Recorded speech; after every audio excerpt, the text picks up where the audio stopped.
مجید میں 80 سے زائد مقامات پر ارشاد فرمایا اقیموا یعنی نماز قائم کرو، کیونکہ میرا اللہ، میرا مالک، میرا خالق رحمان ہے، رحیم ہے، عزیز ہے اور مہربان ہے۔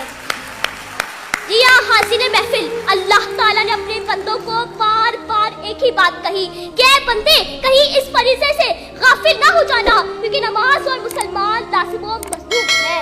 نماز کے بغیر نہ ہی تو ایمان کا تصور ہے اور نہ ہی اسلام کا۔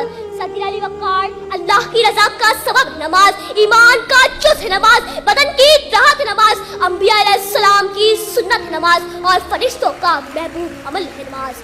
غرض یہ کہ نماز مومن کی معراج ہے، دین کا ستون ہے اور چہرے کا نور ہے۔ بے شک نماز ہی قبر میں چراغ ہے، منکر نکیر کے سوالات کا جواب ہے، تو پھر تم نماز قائم کرو۔ بے شک نماز ہی منکر نکیر کے سوالات کا جواب ہے۔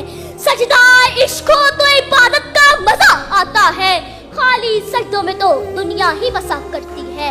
اے میرے رب، میری دعا ہے کہ ہم سب کو نمازوں اور سجدوں کے ذریعے رجوع کرنے والوں میں شامل فرما دے، آمین۔ تو پھر تو نماز قائم کرو، کہیں تمہارا حشر بھی نمرود، فرعون، قارون اور حمان جیسے بدبختوں ساتھ نہ ہو۔ تو پھر تو نماز قائم کرو، کیونکہ یہی مومن کی معراج ہے، دین کا ستون ہے اور چہرے کا نور ہے۔ بس اپنے کردار کا تو غازی بن جا، جیت نہ پائے کوئی تجھ سے،